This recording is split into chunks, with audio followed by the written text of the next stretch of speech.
Hi there, friends. Happy Wednesday and welcome to Stampin' Peace with Mary Nabe. It is January 18th. Can you believe we are halfway through January? Crazy. Seems like Christmas was just yesterday. I'm doing great. Thank you for asking, Karen. I had a 4-day creative escape weekend in Cincinnati, which is about 2 hours from where I live. It was great fun. I had 61 guests there, lots of laughter, just lots of fun, lots of creativity happening. Some people were scrapbooking, some were making cards, some were making Valentine treats. Another person was sewing. We had a couple people painting. Just super, super fun. And there's always a Stampin' Up! Component of that. They get some Stampin' Up! Product, and I prepare make and takes for them. And they were all a big hit. I used the A Wash in Beauty suite, and they really like that. Especially the paper, that the DSP that we use to make the cards and calendar and other things. And also with all of my Creative Escape weekends, we host a charity raffle. We really don't solicit, it's just that guests bring items to be raffled off. Some of them go together and make beautiful gift baskets around a theme. Gosh, I'm trying to think what else is there. Sometimes there's sweatshirts, wine, gift cards, candies, holiday things. There were a couple Valentine baskets. And ahead of time, we choose a charity, or I choose a charity, usually with the help of one of my guests, because it's typically something that's personal to somebody. And this time, I decided on supporting Alex's Lemonade Stand Foundation for childhood cancer. And I talked to my daughter, Andrea, and many of you know the story of her working with an 8-year-old boy, Cass, who is fighting Ewing sarcoma. And he has been here at Columbus Children's Hospital for 10 months. And she is his tutor, and gotten very close with him. And when she was doing this, or started this, I took a little time to research what Ewing sarcoma was, because I really did not know. And when I realized how underfunded childhood cancers are, I looked for something, a charity that would benefit research dollars for childhood cancer. So it worked out great. And take a guess, just take a guess. I have amazing, amazing customers and friends. Take a guess how much money we 62 women raised in one day, simply by bringing things to donate, purchasing tickets, and raffling off all the items. Take a guess, anybody. I think you are going to be stunned when I hear. And Andrea, I shared a little bit about how I came to choose Alex's Lemonade Stand Foundation for childhood cancer. And Andrea shared a little bit about her experiences working with Cass and a child who is currently battling cancer. Oh my gosh, you guys, Tanya, you are the closest. Get this, we raised $2,335 for the Alex's Lemonade Stand Foundation for childhood cancer. 62 people. And I have to tell you, every single Creative Escape weekend, when we announce after the raffle, and then we have cookies, my friend Rosie always makes cookies for us, but we announce the total collected, and it is always the highlight of the weekend for me. In fact, I get like goosebumps even talking about it. I think it really makes me appreciate that there are good people in the world kind of, we hear so many negative things, but this kind of reinforces for me that there are good people out in the world doing good things. And it's also a sign that we don't have to do big things. I just believe that I should be doing what I can when I can, and what a great opportunity I have to bring people together to collect. And it doesn't matter, no donation is too small. Of course, no donation is too big, but we all do what we can and we come together. And that little bit from all of us amounts to something big. And I'm just blown away by the generosity of the people who attend my events. And the one thing that really struck me after doing this and announcing the amount is one of my guests came up to Andrea and I, and she looked at Andrea and she said, "This really spoke to me. This really resonates with me." And she has a 5-year-old granddaughter who was diagnosed with an inoperable brain tumor last summer. And the tears just flowed. And of course, Andrea and I both said, well, we will pray for her little granddaughter. And I gave her a big hug, and she just hung on and cried, and we were teary, and I just was so moved. And I thanked her for sharing her story with Andrea and I, because it's when people share their stories that we become more aware, and we learn, and we become more educated, and it's a motivating factor for us to keep doing good, doing what we can when we can for the people around us. So, oh, 2,000, yep, okay, $2,335. So super proud and most grateful for everyone that helped. So who would like to do some stamping? Gosh, I don't really have any cool announcements, anything new. Celebration is still going on. And I just have to put in a plug too. If you are anybody who is spending $100 or more, and I've had several people do that lately, please consider the joining offer. It's no pressure for you to be doing classes or building a business. It's okay for you to be a hobby demonstrator or happy shopper, meaning you simply join and enjoy the discount on all your future purchases. But I have to share it with you. I wouldn't be doing my job well if I didn't share the amazing value with you. So $175 of product for $99, or for an additional $30, you can get a mini Stampin' Cut and Emboss machine with your $175 of product for $129. So when you do the math, it's like getting all of that half price. And I hate for people to miss out on that kind of savings and that kind of value. So please consider that. If you have questions about it, please ask me. I'm always happy to answer your questions. And of course, we can discuss it, and the final decision is yours, obviously. But still, lots of great products that you can get free when you shop or host. I would love to host a virtual party on my Facebook group for one or many of you, so that you can earn some additional free products and introduce your friends and family to Stampin' Up! And let them become a part of our stamping community if they aren't already. All right, tonight I'm going to be using several new products. The main one is Watercolor World.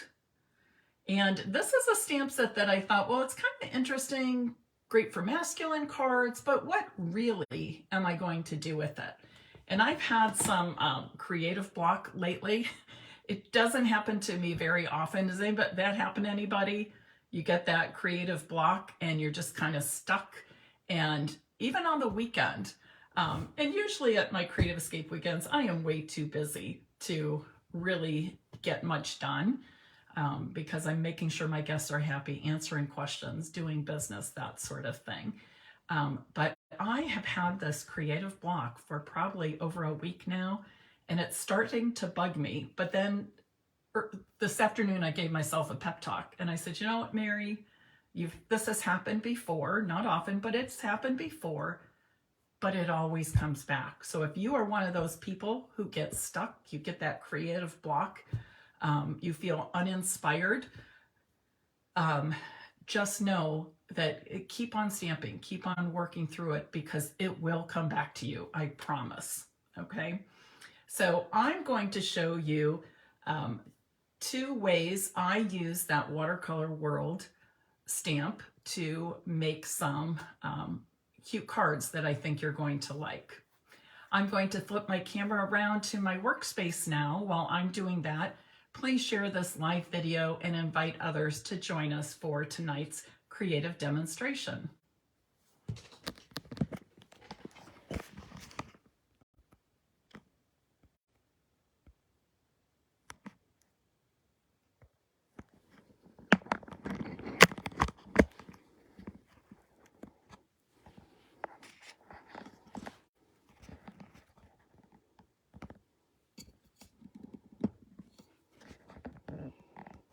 And as you can see, I've got some tools lined up here on the side.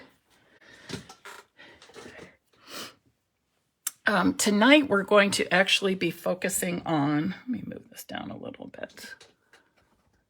I had it all set before, and just before I got on, I knocked the stand. Okay, so I was going to show that to you first, but maybe I won't. So we're using Watercolor World on both of the cards I'm making tonight. And then I've pulled some other stamps sets that I thought would work really kind of in a unique way to send different kinds of messages with this. So the first one that caught my eye was from the Lovely You stamp set. We've had this one out for a while, probably a couple of years, in our annual catalog. But I like this one, Miles Apart, but Still in My Heart. So we'll be using that one tonight. I'm also going to be adding some of the hearts from Country Bouquet to that. And then I saw a couple of others that I thought, I like this one, Love You and Miss You. Does anybody have somebody that lives far, far away from them? Or maybe it's not terribly far, but I mean, Andrea and John live a half hour from me. Emily lives 2 hours from me. And some days when I'm feeling lonely, that seems far, and I know it's really not. I could just hop in the car and go see them. But one of my guests this weekend mentioned that her son is in the military and just moved to Germany, and he will be stationed there for 3 years. And that got me thinking about this set. So, but look at this, Love You and Miss You. Okay. I think You Are My Happy Place could even work too. Maybe put a little heart where your home is. Life is better with you. And I thought, isn't that true? All the way around the world, people can say life is better when they have somebody special in it. And then finally, I pulled this one, Good Luck. To somebody that's moving far away, this would be a nice sentiment and card to wish them the best as they move or even go on a mission trip, something like that. All right, so pull my pieces here. I've got a couple of ink pads for my first card, and I'm going to be using Balmy Blue. I'll need a piece of scrap paper. And I'm going to be using one of the large blending brushes. Okay, one of the large blending brushes. And I'm using Balmy Blue, and I just want to add some of that pretty color but very, very, very lightly on this white cardstock.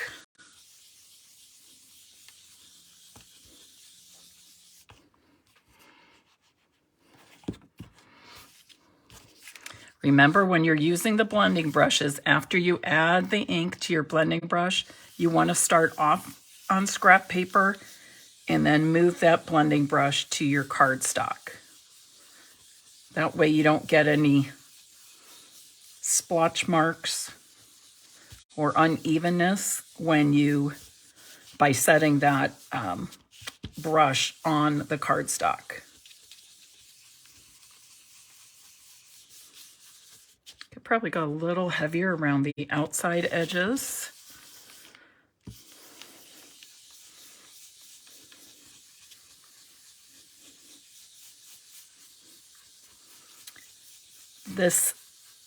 These large blending brushes are good for backgrounds like I'm using now. And our new mini blending brushes are good when you're doing smaller areas, maybe the inside of flowers, something like that. Or you have, trying to think, perhaps a little, like the owls, and you want a little background in. A mini or small blending brush would work a little bit better working around that small owl. So now I'm ready to stamp my world. And I'm going to leave this cardstock on my scrap paper because the stamp is just a wee bit bigger than this 5 1/4 by 4 inch cardstock. I'm using that largest size clear block, which I almost never use. And it's a little tricky. My hands aren't small, but they're not real big either. But I tend to hold it with 2 hands. You can also ink this up flat and then lay your paper on top of it. Some people prefer that. It's a little easier for them. I prefer to add my ink this way and then pick up the stamp in the usual way and stamp my cardstock. I feel like I have a little bit more control then, but you can try both ways and see which works best for you. I'm just going to put this on here. I'm going to press down with a flat hand, okay? I'm not going to push around the edges of the block. I want to put a flat hand over that big stamp. Does anybody know the reason why? If I start pushing around the edges of the stamp, chances are I'm going to rock that just the tiniest bit and get an edge of ink. And I don't want that. The other thing is that can happen as well if I'm pushing on the outsides of the block, putting more pressure on the outsides of the block. Okay, that looks pretty good.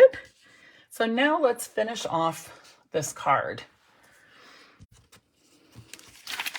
Get my scrap paper out of the way.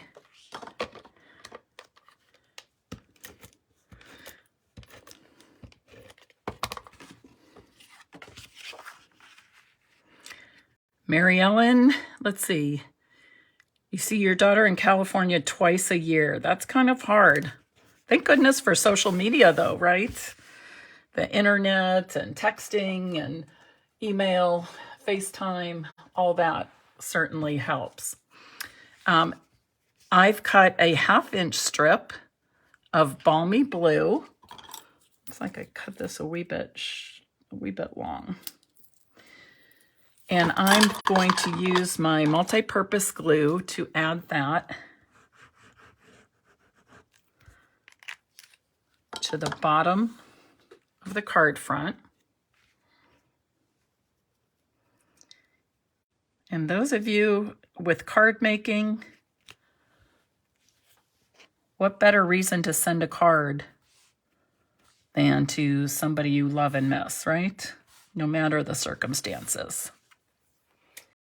And then I've got, what happened to my pieces? Here they are.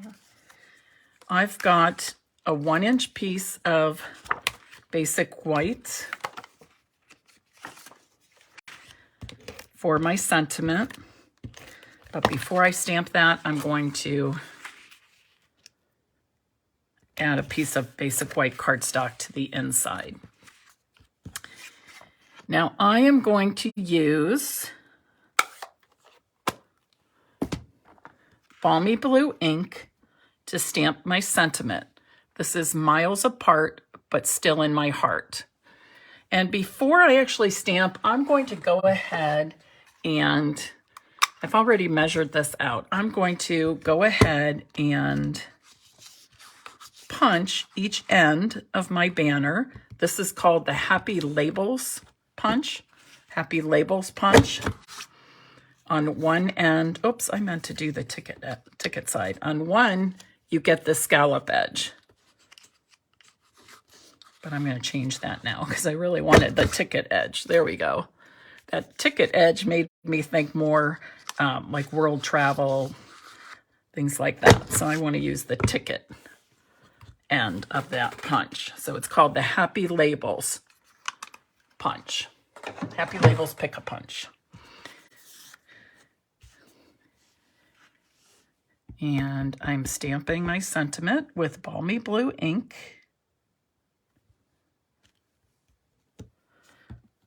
Okay, that's not real straight. Let me try again. Don't you love that all paper has two sides? So when you make a mistake, you can just flip it right over. And then I'll stamp some hearts with real red.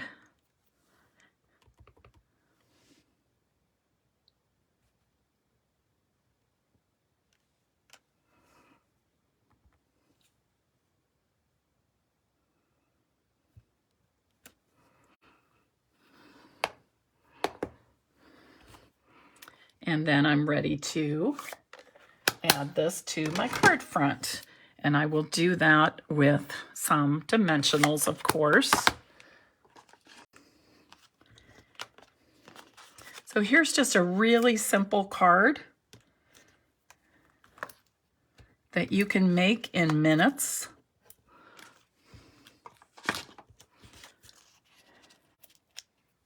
You know, we used to have a stamp. There was, oh, what was that sweet called? World of Good, I think. And I believe it was in that there was a stamp, a sentiment that said, you make the world a better place. And I always loved that sentiment. And I thought, oh, that would work. If you have that, that would be awesome. With this Watercolor World stamp set. One thing I want to point out, notice it looks like that ink is uneven. It's not. That is intentional. That's the way that the stamp set or the stamp was designed. It was designed like that so you would get some dimension, some different tones in there, okay? So there's my first card. Super simple, super easy, right? And how would you use it? Can you think of an occasion we didn't already talk about that you might use it with? Okay, I'm going to be giving that away, so I'm going to put that up for now. And then I've got another card to make with you tonight. Get all my pieces and parts together. Now on this one, we're going to use the Fluid 100 watercolor paper. This is a really nice, high quality textured watercolor paper. Oh, it looks like this. And it's in our annual catalog. Becky, thanks so much for sharing. I sure do appreciate you. And once again, I'm going to use my scrap paper. And I'm going to add some blue background. However, this time I'm going with Pacific Point. I'm going to make the color a little bit deeper by using Pacific Point. And keep in mind, again, the same rule applies. See how it's kind of splotchy and heavy when I set that down? That's why you want to start off your paper. Oh, looks like I may have picked up something on the brush. Can't tell what it... I don't see anything, but I'm seeing it on the brush.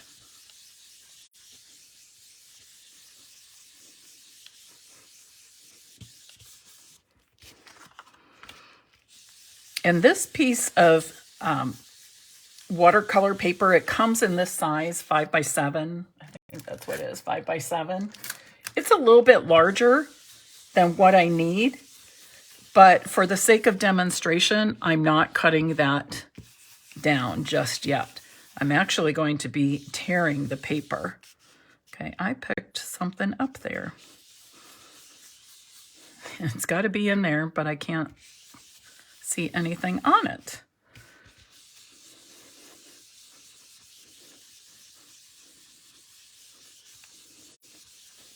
So normally you wouldn't see that. And I'll show you an example in just a bit. You wouldn't see those crazy marks. In fact, I'm going to add some more ink, but I will use a different brush. Now I'm ready to stamp the watercolor world. This time my green is garden green. Ink that up really good. And with watercolor paper, because it is textured, you don't necessarily get a solid stamped image. It's as solid as it's going to get on the watercolor paper because the paper itself has that texture.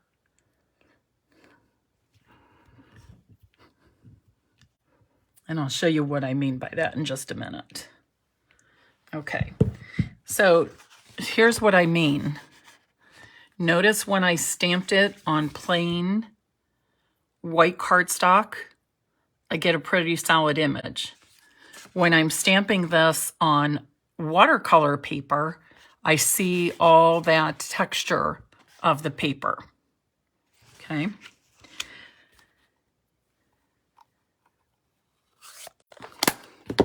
So I'm going to just go back in here a little bit.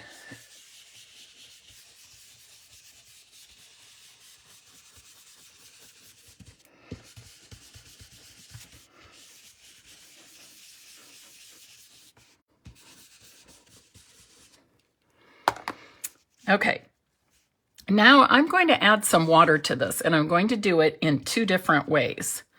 With the first way, I'm using our water brushes.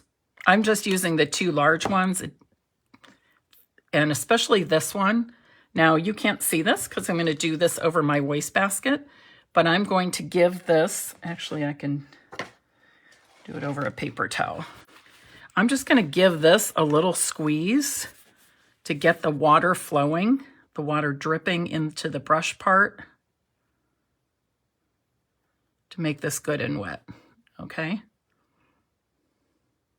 There, you can see it now. And then while it's good and wet like that, I'm just going to take one of those other aqua painters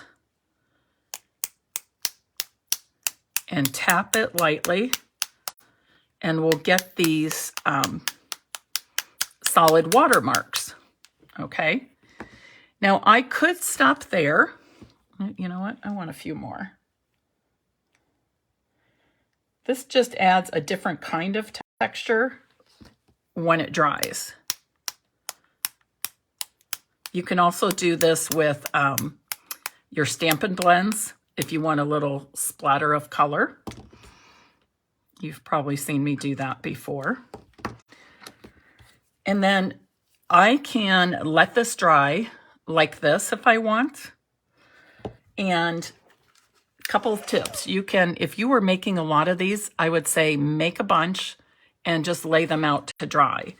If you're making one or two, I would say use our heat tool to add some heat to it and cut down on some of that drying time.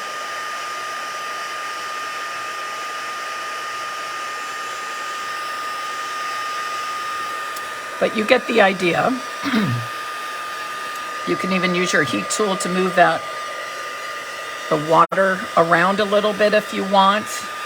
If you feel like that's going to be a little too splotchy for you, just lay a paper towel on it and pick up those parts where the water's kind of heavy. But here's another thing you can do, and I really, really, really like this. We have, just like the, what are these called? Water painters? I think we used to call them aqua painters, but now they're called water painters, I think. We also have these spritzing tools that are in the annual catalog, and they're lots of fun to play with also, especially with the watercolor paper. And I've got mine full with water. And before I spritz on my paper, I always spritz a time or two into my waste basket. And then I just go over the top. I might even go in at an angle. Okay. And then I want to let this dry. Again, I can apply heat with our heat tool.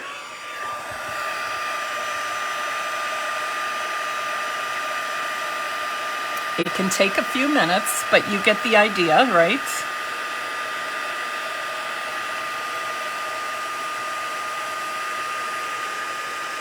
Something we have to be patient with.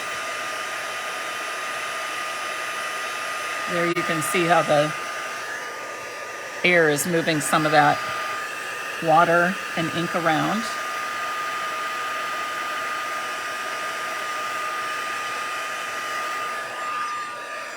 Okay, this isn't quite dry, but I want to point something out here. Notice how it's curving. With this heat, it's curling the paper. You see that? If that's a natural thing, so don't worry about it. But if it happens, just flip the watercolor paper over and apply some heat to the back. And it will straighten that out, making it easier for you to adhere it to something. Now this is still a little damp, so I'm going to let this dry a bit more, but I'm going to pull in this one that's already completely dry. And before I go on, I want to wipe up any water that's on my table. And what I'm going to do now is simply tear this, okay? I want it to look worn and weathered. So I'm just going to carefully tear, kind of tearing a rectangle, I'll say, because it's going to go on my card front. And I like to tear towards me because then you get this rough edge. That rough edge is facing up so I can see all the fibers, see the difference. So if I tear towards me, I'm going to get that. So what the pieces I'm tearing away, I want to pull towards me.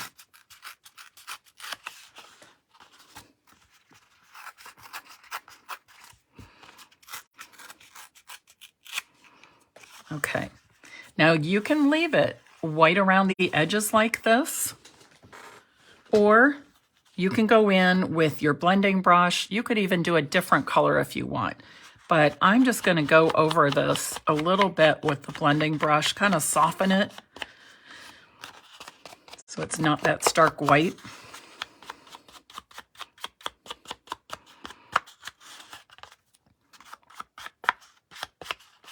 And then one more thing I want to do, And it's probably hard for you to see on the video, but here are areas where there was water droplets that dried. Just adds a little bit more texture and dimension. Trying to see if you can see it on the other more. Here's some that are a little bit bigger that you can see. That's what those water droplets do. So you can see too, it seemed like I was putting a lot of water on that last sheet, but really I could have done way more water droplets to get more of that effect. So now let's make a card with this. This time I've cut my cardstock in the opposite direction. This is 4 1/4 by 11 inches, 4 1/4 by 11, and I scored it 5 1/2 inches. And you can see I did not measure this at all, but if you're tearing pretty close to the image, then it'll fit well on your card, okay? And it doesn't have to fit perfectly. If it's torn, it's not going to be a perfect fit. Mary Ellen, I love your idea of using something like this as invitations for family reunions. Fabulous idea. I didn't think of that at all. That's a fabulous idea. Now I'm using multi-purpose glue because of all the texture in that watercolor paper. By the way, this paper isn't, you don't use it a lot. So it's pretty economical just because you're typically not using a whole lot of it at one time. And again, I, for the sake of demonstration purposes, kept the piece 5 by 7 that it came as. But if I were doing this on my own, I would probably cut it down to the size of the card. Okay. I've got a piece of basic white for the inside, of course, 5 1/4 by 4 inches. 5 1/4 by 4 inches. And I'm going to use some linen thread. Oh, that's not going to be long enough for what I want. And I'm going to wrap this around a few times.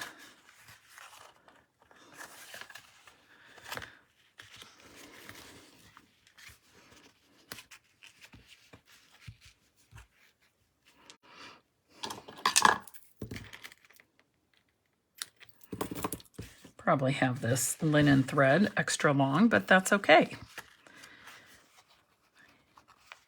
They don't have to lay perfectly. In fact, I would rather they not be laying perfectly.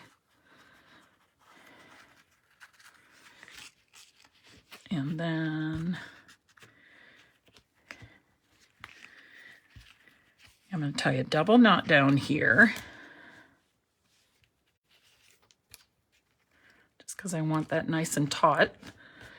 And then I'm going to tie a bow. And it's going to be a big loose bow.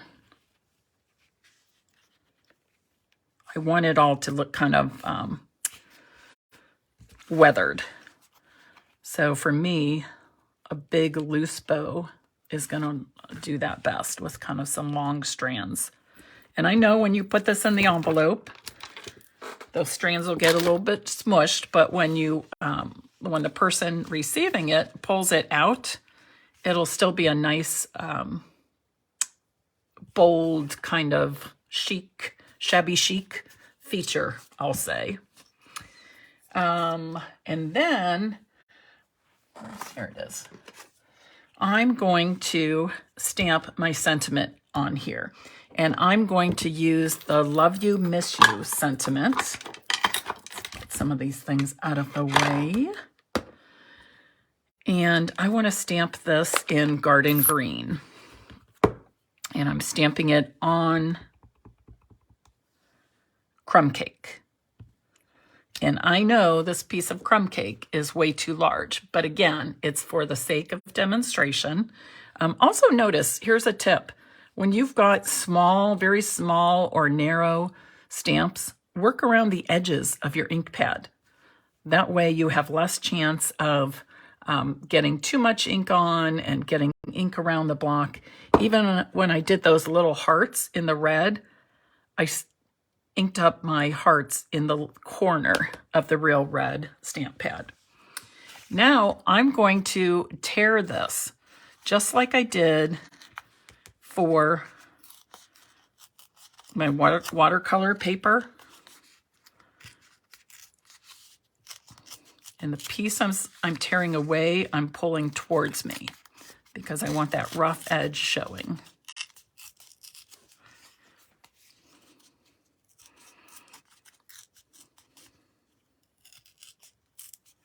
If you go slowly, you'll have some control. It doesn't need to be a straight line, but you don't want to go so fast that you're tearing into your sentiment or something like that. And then I just kind of like to roughen up these edges a little bit, roll them towards the top.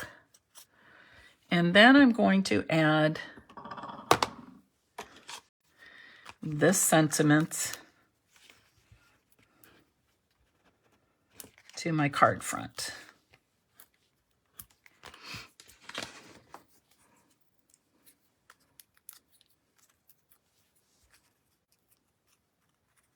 Whoops.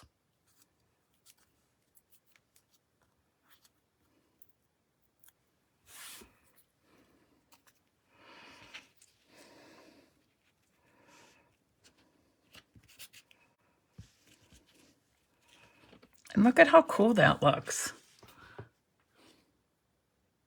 Wouldn't this be awful? Okay, Sandy, I've seen that before. Sprinkled you out. I'm not sure what that means. So educate me on that. I saw that the other day too, sprinkled, and I didn't know what that meant. So what do you think? So we have, where's my first one? Here it is. The same stamp, Watercolor World.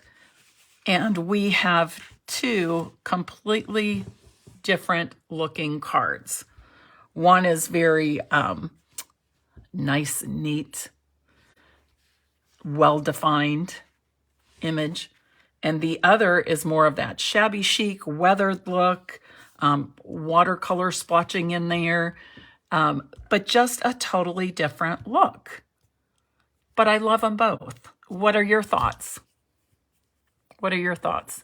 Sandy, thanks so much for sharing. Becky says, cute cards. Tony and Mary Ellen say, love them. I'm scrolling back quickly here to see if I missed any questions.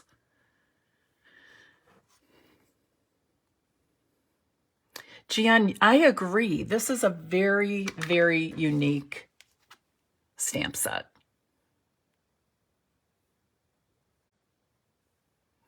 Oh, Kathy, you have, oh, you're in Colorado and your friend is in New Jersey. Christine, thanks for watching in Melbourne, Australia. I'm so glad you're here. Hi, Barb Miller from Amish Country. Barb and I are going to be meeting, not this weekend, but the following weekend. So I'm going there for a craft retreat that a friend invited me to. And I know that she lives in that area, so we're going to meet up for coffee. Okay, Sandy is asking, what happens if you put alcohol in that spritzer? Alcohol will dry much faster. That's the great benefit of using alcohol. It dries much faster.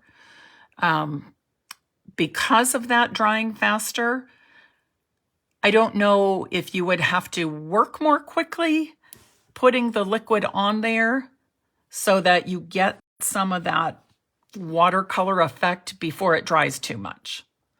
I do think it would work well with the splatter technique. I think it might even show up a little bit better using water for this splatter technique on the watercolor paper. So probably worth giving it a try. great question, Deb. I was just looking to see if I even have any down here. You know, I do, but not. I'll have to try that. And we'll do that another time, play with rubbing alcohol. Because I have some down here. I have a bottle of it, but I don't have any that are in a water painter or a spritzer.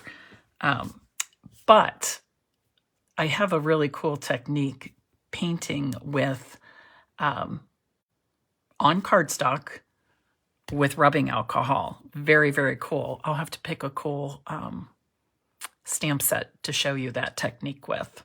I haven't done that in a long time. So Deb, I'm certainly glad you asked about the rubbing alcohol. And then maybe I can experiment with that more, using the rubbing alcohol, same techniques, but rubbing alcohol instead of the water that I use today. Christine, great idea to use it for scrapbook pages. You could make a travel journal, right? Traveling scrapbook pages. I think there are so many great reasons and things you can use this Watercolor World stamp set with. All right, I want to give away both of these cards. And in order to do that, I'm going to ask that if you are somebody who would like to win one of these cards, that you type in the comments now, Watercolor World, Watercolor World. And this, if I didn't mention, is in the January to April mini catalog.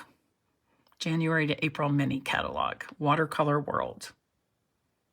You know, I want to point out something while you're doing that. I'm going to point out something here. In the back of the mini, there's an index. I want to move these stamps so I'm not getting ink everywhere. There's an index here. The stamps, dies, punches, accessories, that sort of thing. They're listed in alphabetical order by category. So you can look here. Watercolor World gives you the item number, the price, and the page number that it's on. So that's for quick reference. Like if you know for sure you want to add Watercolor World to your order, you can go right back here to the index. This is something we've been doing for a few years, but had not done previously. And then, what did it say? Page 61. And then I can use that index to quickly find where that is shown big in the catalog. Here's some ideas too. Look at this. I'm on cloud 9. That's cute. But look at this one. Hey, bestie. Somebody mentioned their best friend lives states away. And again, my tip for using the Alphabet Alamo dies is put your cardstock, your DSP, whatever you're cutting the letters from, onto adhesive sheet first before you die cut them. That'll make life so easy adhering those. Okay. All right. Thank you so much for joining me. It's always a pleasure to come on and share a fun project and hopefully even some tips with you. Hopefully you picked up some good tips this evening in addition to some creative inspiration. And we will be working with that alcohol technique more. So look for that in the next few weeks. Who was that mentioned that? I think it was Deb, right? Deb Hanneman. So if I forget, would you just send me a message? If it doesn't happen in the next 2 weeks or so, send me a message. Hey, Mary, don't forget about rubbing alcohol techniques, okay? Sometimes I got that middle-aged brain thing going, plus just being super busy with my Stampin' Up! Business.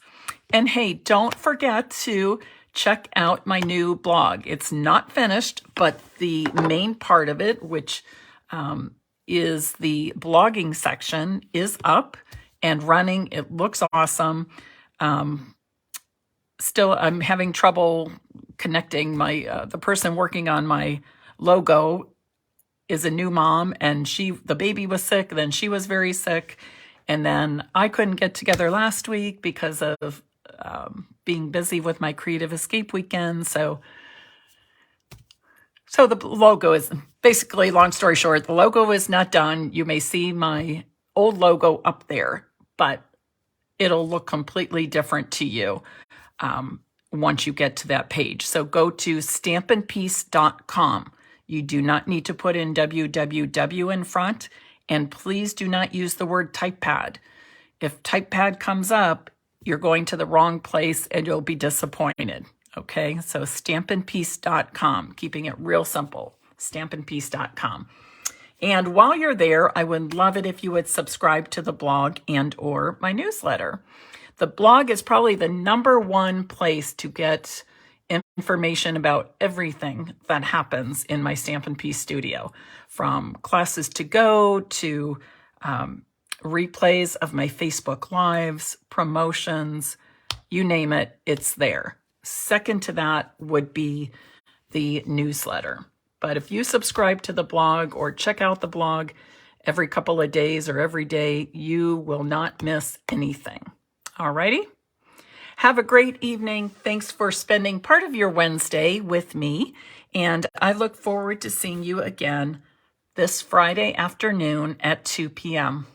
Have a great day or great evening, I should say. And I'll see you soon. Happy stamping.